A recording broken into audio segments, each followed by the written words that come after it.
upang umalis. Biglang naalala ni Jakatak ang isang bagay. Sinabi niya kay Longholan, tama. Longkong Tu, tinatanggap namin ang isang bisita bago ka dumating.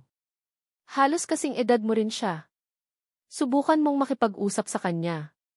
Baka magkasundo kayo. Ngumiti si Longholan at sumang-ayon. Sige po, susubukan ko. Isinara ang pinto at naiwan si Gyakat Bitch at Jakatak sa loob. Biglang nag-alala si Jakakat Bitch. Naging seryoso si Jakatak at tumingin sa kanyang anak. Sige, sabihin mo sa akin. Sa ibang lugar, naglalakad si Longholan sa bulwagan. Maraming kaisipan ang sumulpot sa kanyang isipan. Nabati ko na ang patriarka. Maaari ko na bang makita si Di? Tumingin siya sa malawak na bulwagan sa harap niya. Pagkatapos ay dahan-dahan siyang sumulong. Hindi niya namalaya na nakarating siya sa isang napakalaking bulwagan. Sa harap niya ay isang alila at isang dilag na nakasuot ng dilaw na nagtatalo. Nagulat ang alila at sinabi kay Tithi Kwang, Trich Kwang, sinabi ko na sa iyo na wala siya rito. Biglang sumigaw si Tithi Kwang, ibigay mo lang ang pangalan ko. Nang marinig ni Longholan ang pamilyar na boses na ito, agad niyang nakilala ang taong iyon. Kahit sa likod, nakilala niya ang taong ito. Isa siya sa mga taong nakilala niya sa kanyang nakaraang buhay.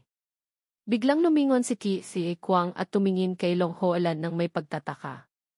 Nang makita niya si Longholan na papalapit, lumingon si Tithi Kwang, tumawa at nagsabi, akala ko kung sino. Hindi ba't si Longkong Tu, Young Master Long, mula sa Fintrong Inmas, Fintrong Sect?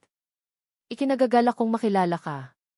Ako si Tithi Kwang, Trich Kwang, mula sa Kid Fin Inmas, Tong Fian Sect. Tumingin si Longholan sa kamay ni Tithi Kwang nang may paghamak. Kaya naman pala, siya pala ang bisita na nauna.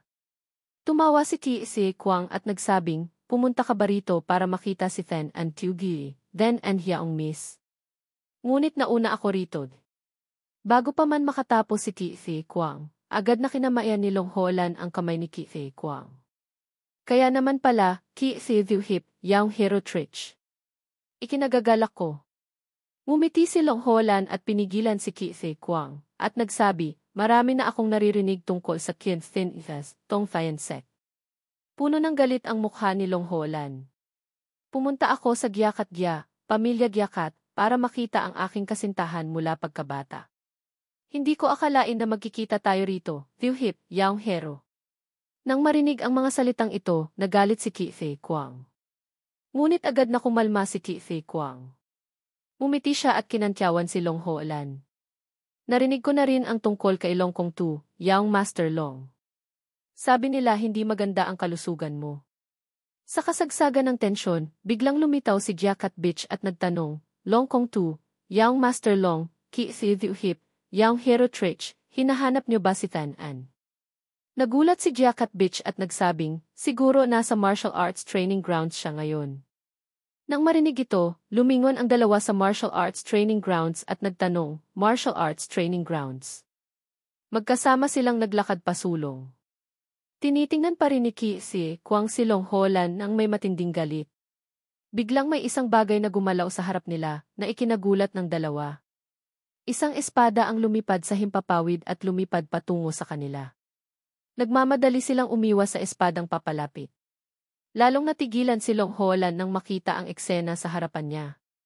Si Jakakat Tan-an ay nagsasanay ng martial arts kasama ang isang tauhan. Talunan na ako, Tiudi, Young Miss, alalang sabi ng tauhan. Patuloy na papalapit ang espada sa kanyang leg.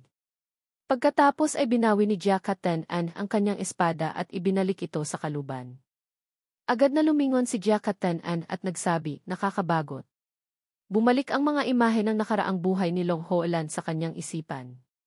Patuloy na sumisigaw at naghihiyawan ang maraming tao. Tuit Ho Kim, Snowflower's Word. Tuit Ho Kim, Snowflower's Word. Tuwang-tuwa ang lahat na makita ang pamilyar na anyo ng Tuit Ho Kim, Snowflower's Word. Nang lumabas si Jakakat Tan-an, patuloy na nag-ingay ang lahat. Isa sa 12 martial artist ng martial arts world. Tuit Ho Kim, Snowflower's Word, na pumugot sa ulo ng demonyong tao at bumalik. Patuloy na nag-usap ang mga tao sa paligid. Sa Gyakat, Pamilya Gyakat, paano nagkaroon ng ganoong martial artist? Sumagot ang isa, tama. Sabi nila isa siyang henyo ng martial arts. Patuloy na naglakad si Jia Tan-an. Patuloy na umalinggaw ang usapan. Sandali, alalahanin ko ano nga ba ang pangalan ng Tuit Ho Kim, Snowflower's Word. Pagkatapos ay tumingin ang lahat sa maganda niyang mukha. Jia Titian, Dutch-an, hindi ba? Sa malayo, may isang taong tahimik na nagmamasid sa bawat sitwasyon ni Jia Tan-an. Walang iba kundi ang bida sa kanyang nakaraang buhay, noong siya ay isang walang kwentang tao. Nakatitig ang kanyang mga mata sa magandang figura sa harap niya. Hindi alam ni Jia Tan-an ang kanyang presensya at patuloy na gumalaw pasulong. Nang tumitig siya sa magandang figura ni Jia Tan-an, bigla niyang naramdaman na may mali. Agad siyang lumingon at tumingin sa direksyon ni Long Ho-lan. Tila huminto ang dalawa sa isang iglap. Marahil nagmahal ang dalawa sa unang tingin. Bumalik sa kasalukuyan, tiningnan ni Long Ho-lan ang pamilyar na figura na nagsasanay sa harapan niya. Fan-an. Pagkatapos ay tiningnan niya ang mga bato na winasak ng kapangyarihan ni Jia Tan-an. Sa paraang nagsasanay si Jia Tan-an, makakatanggap siya ng titulong Tuit Ho Kim, Snowflower's Word, sa hinaharap. Naalala ni Long Ho-lan ang mukha ni Jia Tan-an sa kanyang nakaraang buhay. Sa edad na 41, papasok siya sa hanay ng 3 martial art matrons ng martial arts world na magtatala ng pangalan niya sa kasaysayan. Napaisip si Long Ho-lan. Lumampas na ang kanyang kakayahan sa akin. Biglang sumugod si Qi Si Kwang at sumigaw, then and TV, then and Hyang Miss. Masayang lumapit si Qi Si Kwang kay Jia Tan-an at nagsabi, matagal na rin tayong hindi nagkita. Hindi pinansin ni Jia Tan-an si Qi Si Kwang. Kalmado pa rin siyang tumingin kay Qi Si Kwang. Tila wala siyang kahit anong ekspresyon. Naalala ni Jia Tan-an ang isang bagay. Nagulat siyang nagtanong, Qi Si Hip, Yang Hero Trich, bakit madalas kang bumisita sa Githgya, Bandya? Nagmadaling nagpaliwanag si Qi Si Kwang. Napamahal na ako sa iyo, kaya ako pumunta. Bago pa man makatapos si Qi Si Kwang, pinuto na siya ni Jia Tan-an at nagsabi, tama na. May kasunduan na ako sa kasal. Sa sandaling ito, nakatayo pa rin si Long Ho-lan roon at nakatitig sa dalawa. Nang makita ni Jia Tan-an ang pamilyar na figura ni Long Ho-lan, nagulat siya at nagtanong, Ho-lan ka, older brother Ho-lan. Agad na tumakbo si Jia Tan-an patungo kay Long Ho-lan. Tumayo siya sa harap ni Long Ho-lan. Hindi pa rin siya makapaniwala sa kanyang nakikita at nagtanong, Ho-lan ka, older brother Ho-lan, ikaw nga ba talaga? Ngumiti si Long Ho-lan at sumagot, then matagal na rin. Sinuri ni Jia Tan-an si Long Ho-lan mula ulo hanggang paa at nagulat na nagtanong, anong nangyari? Ang iyong kalusugan ni. Bago pa man makatapos si Jia Tan-an, ngumiti si Long Ho-lan at ipinaliwanag ang lahat. Buti na lang at gumaling ako kamakailan kaya nakapaglakbay ako. Nagkataon lang na napadaan ako rito kaya dumalaw ako. Biglang naging malamig ang mga mata ni Jia Tan-an. Pagkatapos ay tumayo si Jia Tan-an at nagtanong, balak mo bang manatili ng ilang araw? Nang marinig ang mga salitang ito, nag-alangan si Long Ho-lan at napaisip. Pagkatapos ay tumawa siya at nagpaliwanag, hindi. Aalis ako bukas ng umaga. Ngumiti si Long Ho-lan at sinabi kay Jia Tan-an, dumating lang ako para makita ka. May isang malamig na simoy ng hangin na umihip. Tila huminto ang oras sa pagitan ng dalawa. Patuloy na nagsalita si Long Ho-lan kay Jia Tan-an. Nang makita ito ni Jia Tan-an, tila nagtataka siya. Lumingon si Long Ho-lan at kumaway ng paalam kay Jia Tan-an. Mag-focus ka sa iyong pagsasanay. Mag-uusap tayo bukas. May gusto rin akong sabihin sa iyo. Tumayo si Jia Tan-an at tiningnan ang likod ni Long Ho-lan. Sa kabilang banda, si Qi Si Kwang, Trich Kwang, sa malayo ay humigpit ang hawak sa kanyang kamay dahil sa galit. Sa kanyang mukha, kitang-kita ang pagkapuot. Mabilis na lumipas ang oras at sumapit ang gabi. Sa Gyakat Tidya, pamilya Gyakat, sa maliit na silid na ibinigay ni Gyakat Singi, Patriarch Gyakat, kay Long Ho-lan, may mga ilaw. Nakaupo si Long Ho-lan sa mesa, abalang nagbabasa ng libro ng may konsentrasyon. May ingay sa labas, kaya nagulat si Long Ho-lan. Tumingala siya sa harap. Sa harap ng pintuan, may isang kakaibang anino. Pagkatapos, bumukas ang pintuan. Hindi pinansin ni Long Holan ang mga pangyayaring ito. Habang abalang nagbabasa, nagtanong si Long Holan sa taong nasa labas, may gusto ka bang sabihin sa akin? Agad na galit na umupo si Ki-si Kwang, Trich Kwang, sa harap ni Long Holan. Tinitigan siya ni Ki-si Kwang, Trich Kwang, nang may pag-usisa. Pagkatapos, nagpatuloy si Ki-si Kwang, Trich Kwang, sa pagkwento ng lahat sa kanya, hinahangaan ko si Gyakat Tan-an. Walang emosyon sa mukha ni Long Holan. Tumingin lamang si Long Holan kay Ki-si Kwang, Trich Kwang, nang may malamig na tingin. Ang kapal ng mukha.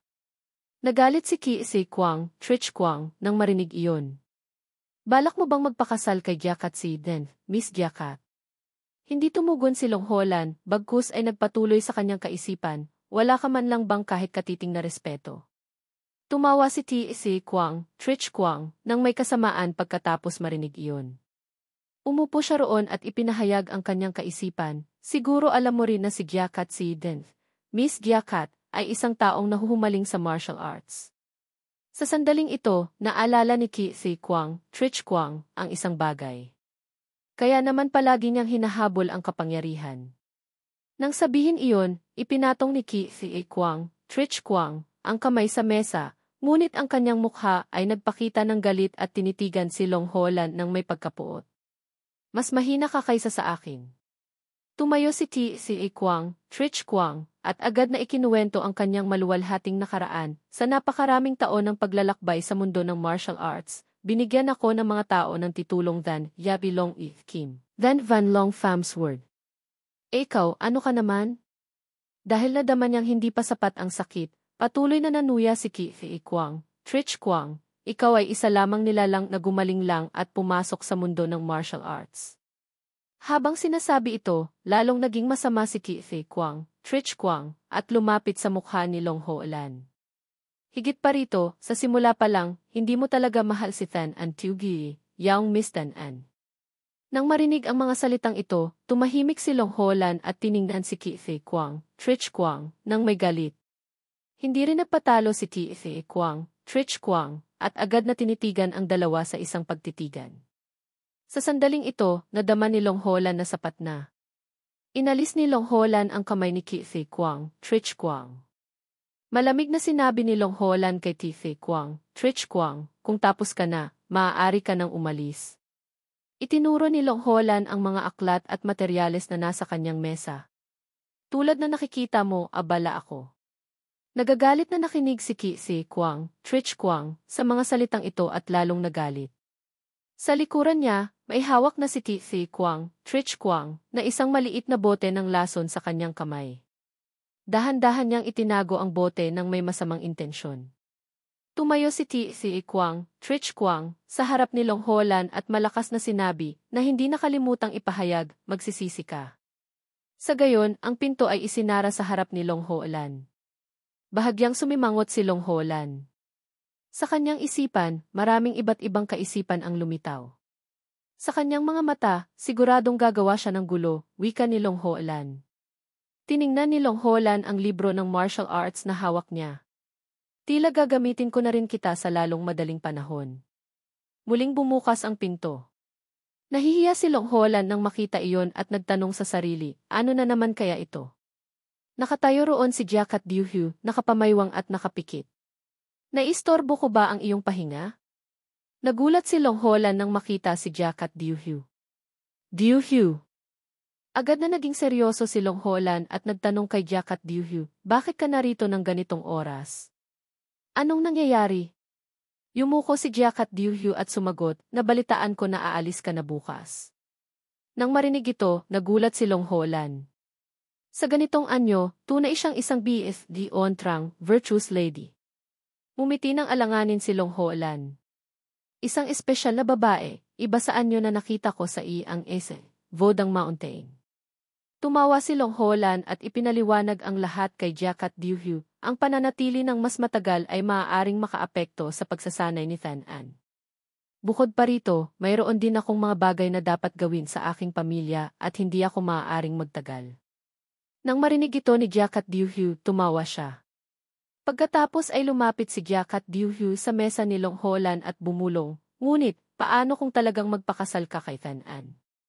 Nang tanungin ito ni Giacat Diuhu, agad na namula ang kanyang mukha, at tiningnan si Long Holan ng may mapag-asam na mga mata. Kabaligtaran sa mapag-asam na pag-ugali ni Giacat Diuhu, huminga si Long Holan ng may pag-unawa. Bakit maraming nagmamalasakit sa usapin ng kasal namin ni Tan-an? Bahagyang tumingin si Long Holan sa ibang direksyon ng may pag-aalinlangan. Tila kailangan kong tapusin ito ng malinaw. Sa sandaling ito, dahan-dahan nang nagiging umaga. Lahat ng mga tao ay lumabas upang ihatid ang 4 na tao ni Long Holan na aalis sa lugar na ito. Nagulat si Giacat Bitch at nagtanong kay Long Holan, kailangan bang magmadali? Nakatayo roon, ngumiti si Long Holan at ipinaliwanag sa lahat, dumalaw na ako sa patriarka at nakita ko na rin si Tan-an. Ngayon na ang oras para umalis. Nang marinig iyon, tumawa si Giacat Bitch at tumingin kay Giacat Tan-an. Malulungkot si Lin May. Sa sandaling ito, naalala ni Long Holan ang isang bagay at nagtanong kay Tan-an. Agad na tumingin si Giacat Tan-an kay Long Holan. Agad na ipinagpatuloy ni Long Holan ang kanyang sinasabi, maaari ba kitang makausap ng pribado? Bago pa man makasagot si Giacat Tan-an, sa likuran ay sumigaw si Qi Kwang, Trich Kwang, Long Kong Tu, Yang Master Long. Galit na galit si Qi Kwang, Trich Kwang, nang may kasama ang kanyang mga sundalo at dahan-dahang naglakad papunta kay Long Holan. Pagkatapos, tumayo si Qi Kwang, Trich Kwang, sa harap ni Long Holan at yumuko. Ako si Qi Kwang, Trich Kwang, mula sa Kiagthin Ina, Tongfayan Sect. Sa mukha ni Qi Kwang, Trich Kwang, may isang ngiting lumitaw ng may napakasamang paraan, kasama ang pagpaplano. Humihingi ako ng payo kay Tudma si Ethan Trong Ines, Yang Sect Master of Thian Trong Sect, sa isang laban. Lahat ng tao ay parang napatigil sa kanilang kinatatayuan nang marinig ang sinabi ni Qi Kwang, Trich Kwang. Pagkatapos, nag-usap-usap ang lahat ng may pag-aalinlangan, isang sparring.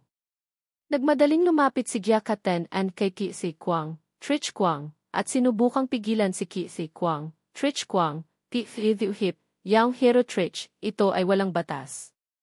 Napakalamig ng mukha ni Giacat Tan-an, kaya tinakot si Qi Kwang, Trich Kwang. Kagagaling lang niya sa paggaling. Bakit mo siya kinakailangan ng isang sparring sa araw na ito?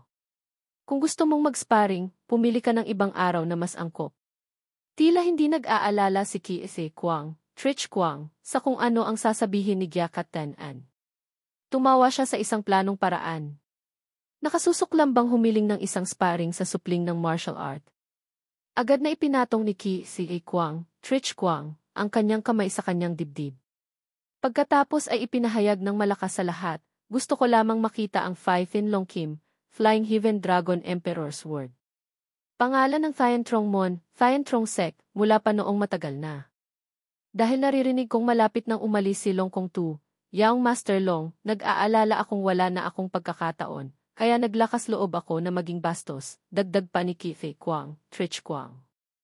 Pagkatapos, agad na nagsama ng mga kamay si Qi Kwang, Trich Kwang. Pinaplano niyang gumawa ng saludo kay Long Holan. Yumuko si Qi Kwang, Trich Kwang, na may pakikiusap.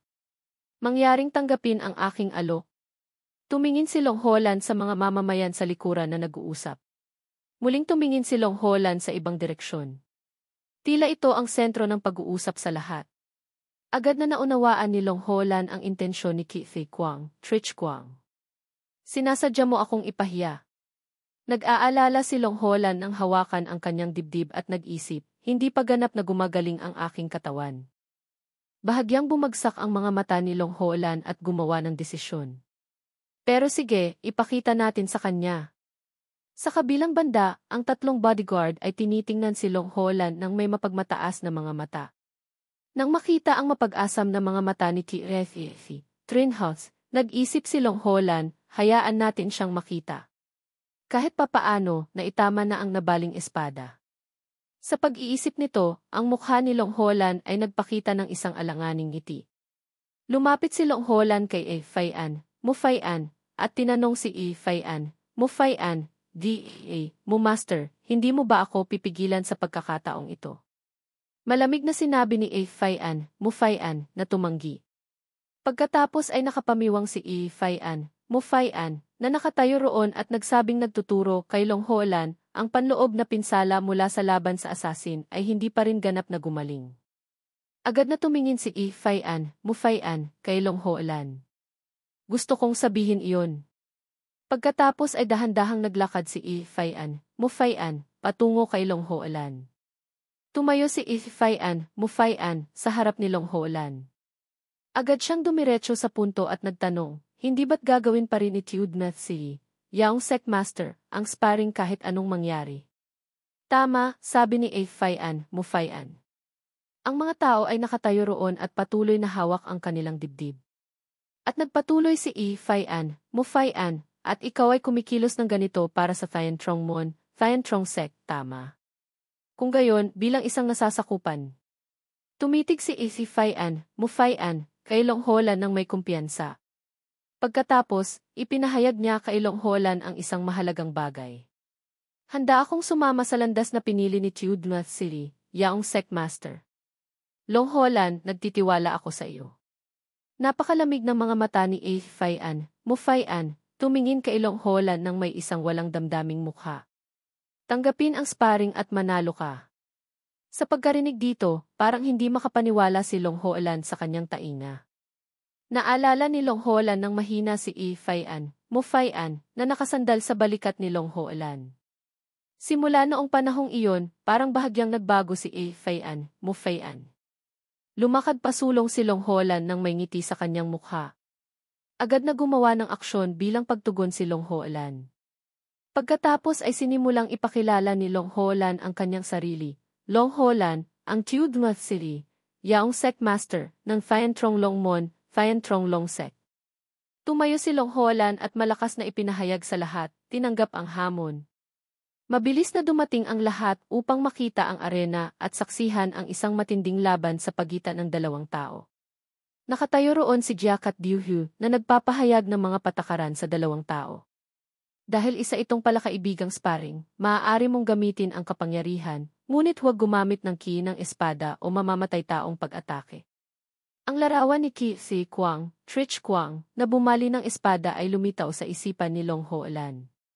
Kung nabali ang espada o nahulog ito sa kamay, itinuturing na talo ka na.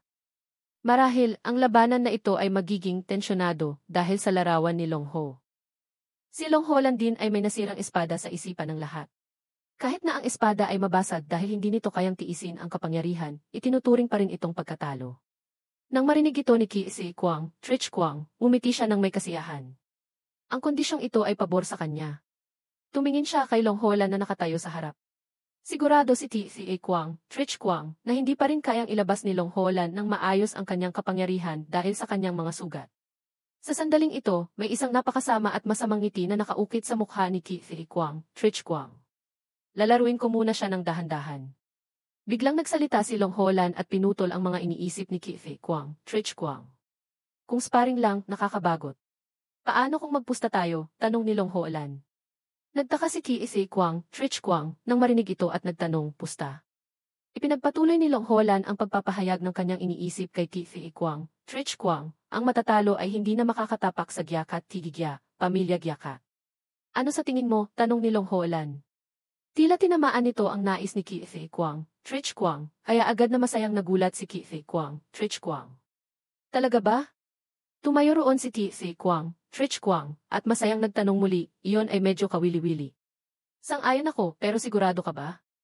Umiti nang may pagmamalaki si Ki Si Kwang, Trich Kwang, at tinanong si Long Holan, kaya simula ngayon, hindi ka na makakapunta sa Gyakat Tigigya, pamilya Gyaka. Nang makita ito ni Long Holan, tumawa siya at tumingin kay Ki Si Kwang, Trich Kwang. Agad na sumagot si Long Holan, kapag pumusta ka, kailangan mong panindigan ang iyong sinabi. Bahagyang nagulat si Jiakat Diuhu nang marinig ang mga salitang ito. Nakatayo roon, tinitigan niya ang dalawang tao. Agad na naunawaan ni Jiakat Diuhu ang problema kapag nanalo si Long Holan. Kung manalo si Long Kong Tu, Yang Master Long, kung gayon si Ki Si Diuhip, Yang Hero Trich, ay hindi na makakatapak sa Gyakat Tigya, pamilya Gyakat. Isang mas nakakatakot na larawan ang lumitaw sa isipan ni Gyakat Diuhu. Pero kahit matalo man siya, makakasama niya pa rin si Dan and sister, kaya ang hindi pagpunta sa Jacobs Tigya, pamilya Jacobs, ay hindi malaking problema. Nagulat din si Giacat Bitch nang tumingin siya kay Long Holan. Sa maikling panahon, naisip na niya iyon. Agad niyang ipinahayag sa dalawang tao, kung gayon, maghanda na kayong dalawa. Agad na umalis si Giacat Bitch at ang kanyang mga kasama sa arena, na iniwan ang dalawa roon. Magsisimula na ang laban ngayon. Patuloy na naghiyawan ang lahat ng tao sa paligid ng arena, nagpapahayag ng masigasig na suporta. Ang mga tao sa kabilang panig ay patuloy na sumusuporta kay Long Holan. Tahimik pa rin na nakatayo roon sina Giacat Duhue at Giacat Bitch sa isang tabi na nagmamasid kay Long Holan. Bigla, sa sandaling ito, nagtanong si Giacat Tan-an sa dalawa, "Bitch ka, older brother Bitch, sino sa tingin mo ang mananalo?" Bahagyang nag-alala si Giacat Duhue, pero sinabi pa rin ang kanyang iniisip, kung tutuusin, lumaban na si Long Kong Tu, Young Master Long, sa isang mamamatay tao, kaya sigurado akong mananalo siya. Bigla, sa sandaling ito, dahan-dahang pinabulaanan ni Giacat Bitch. Hindi. Naging napakadelikado ang kanyang mga salita, at ipinahayag kay Giacat Tan-an, matatalo si Long Kong Tu, Young Master Long. Nagulat si Giacat Tan-an nang marinig ito. Ha? Patuloy na nakatayo roon si Giacat Bitch, na nag-aanalisa ng kanyang mga iniisip, si Long Kong Tu, Young Master Long, ay tiyak na may malaking kinabukasan. Iyon ay hindi mali, ngunit sa laban na ito, matatalo siya. Pagkatapos, ipinagpatuloy ni Giacat Bitch ang pagsasalita. Mayroon pa siyang mga sugat at ang pinakamahalaga ay T. Sa sandaling ito, ang nakakatakot na larawan ni Qi Kwang, Trich Kwang, ay lumitaw sa harap ng lahat. Ang kanyang kalaban ay si Qi Kwang, Trich Kwang. Alam ng lahat ang tungkol sa nakakatakot na nilalang na ito. Van Sap Long That Kim, Van Van Long Fam's Word, Qi Kwang, Trich Kwang.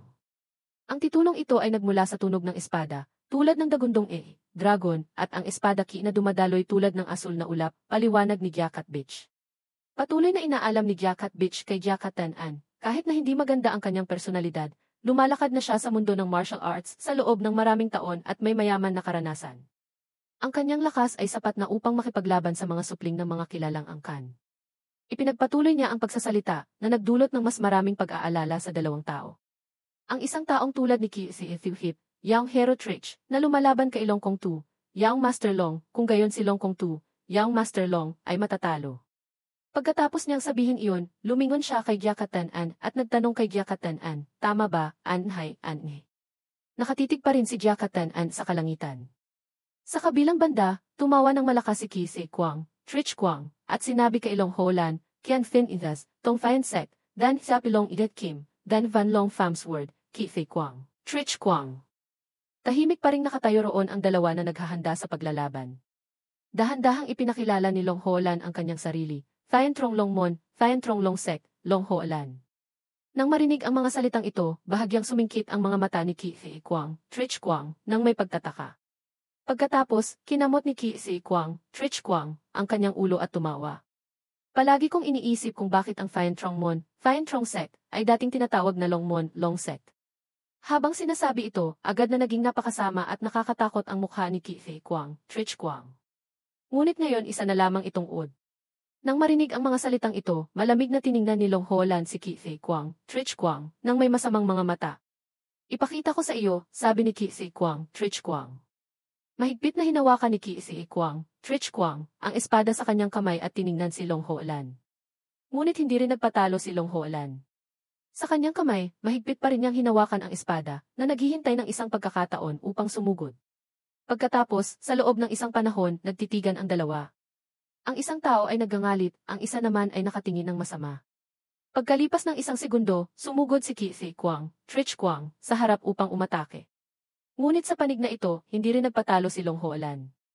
Sumugod din si Long Holan sa kanila. Ang dalawang panig ay nakikipaglaban ng may desperasyon, na may isang kahangahangang pagharap.